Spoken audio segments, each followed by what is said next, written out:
Welcome back, folks. It is Jafer, and today we're going to take a look at the MZ1 by Xtrfy. It is the brainchild of Zai, the veteran of mouse reviews on YouTube, and all-around great guy, and probably the biggest Quake fan there is, with every video leaving those Zoomers wondering, what the hell is Quake? Let's take a look and see if this mouse is worth your time. Right off the bat, we got to be full disclosure here, as Zai's rail is not going to be for everyone, and Zai's expressed that months ago. While this is going to be the perfect mouse for him and his grip type, it might not be the perfect mouse for you.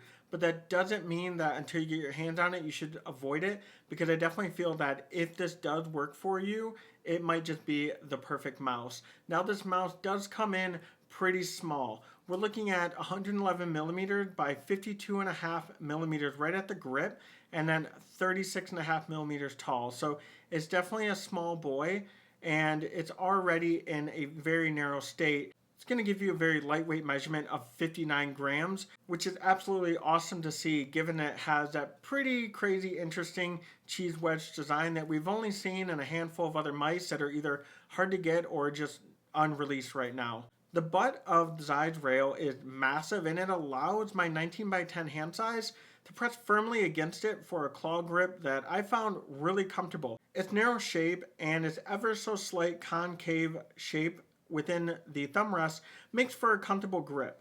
Where it really does excel at its most is if you're a fingertip gripper, as the concave buttons in mouse 1 and 2 are absolutely comfortable. The angle of the mouse shoots up to allow your fingers to be elevated off of the mouse pad without cramping your palm in any way, and it allows your palm to really be free from any drag or friction. So they definitely worked excellent with this angle. Now, due to its size and unique shape, if you're a palm gripper, please just like the video and exit now, because this is definitely not going to be a mouse for you. Whatever way you decide to grip Zai's rail, though, you're looking at a super lightweight mouse, as I mentioned, at only being 59 grams. Now, there are holes in place, but they're not just kind of drilled all over just for the sake of being lightweight. The really nice thing about this is that Zai, as well as Xtrfy, really looked at how a gamer is going to grip the mouse, and they made sure that it does lay flat with a smooth surface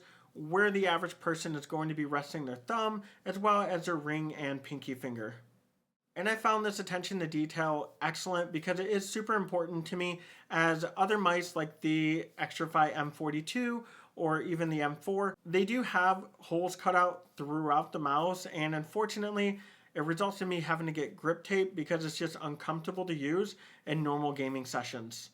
The surface is matte with a translucent smoked shell. It is stunning with or without the RGB's 3 zones turned on.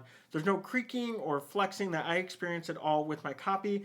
Everything was nice and solid. Underneath that shell is going to be Cal's GM 8.0 switches, and these are going to be in the M1 and M2 position. The result of this is really just from an influence of the community, really digging these switches, and I personally love them myself. And it shows as well just how Rocket Jump Ninja and Xtrfy care about this product and this project so much that they took excessive feedback. These switches are super snappy and tactile. They feel and sound great. On the side buttons, though, we're looking at Huano yellow dot switches, and these are going to make up both the front and back side buttons. Now, they're not really heavy. They're sufficient for side buttons, but I will say that when it comes to maybe binding something where you're going to be doing a lot of spamming on the side buttons, I wouldn't recommend it on these type of switches because of the actuation force being pretty heavy. It gets kind of cumbersome and not as nice as, say, someone just threw in some lightweight crispy switches. The wheel is comfortable, and it has that typical Xtrfy soft rubber surface. It does sit low profile, which is pretty impressive of an achievement given how low profile the front end of this mouse already is. Now, it is tactile, but I will say the tactility could use some work. It's a little too soft for my liking. I would definitely prefer something with a little bit more redefined steps. Overall, it is a very serviceable wheel. Let's go ahead and give you that sound test.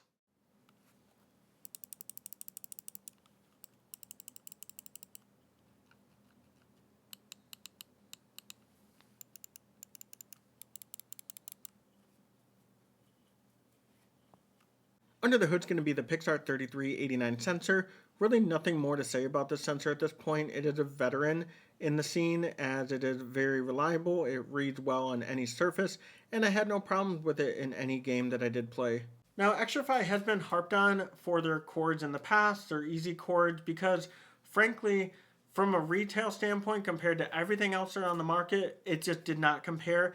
And I have to imagine those beautiful people at Agile Cables, W Paracord, and Lethal Gaming Gear, they probably had a lot of orders for replaceable cables on the Xtrfy mice.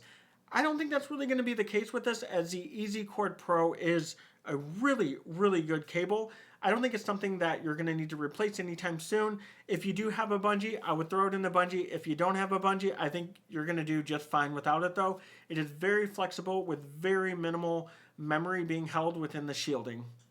The PTFE feet that are underneath the Xtrfy MZ1, they seem to be a big fan of always using small feet with a lot of sharp edges. While these ones are tapered, just like Xtrfy's previous mice, I would love to see something as far as larger surface areas, similar to what we saw with the Logitech Superlight.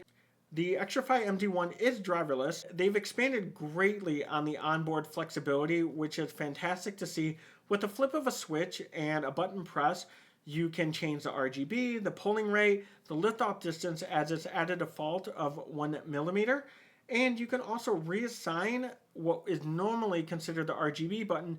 You can change that to F11 on the keyboard. So that way if you need to maybe use an ability or use something at all at your discretion, you can keybind it to F11 and it'll be treated the same on the mouse. It is definitely a welcome feature, and I would like to see that going forward on other mice. Now, value-wise, a lot of folks were initially rather put off by that price point of $79. And trust me, I get it. It's a wired mouse in the middle of 2021, right? What are they thinking?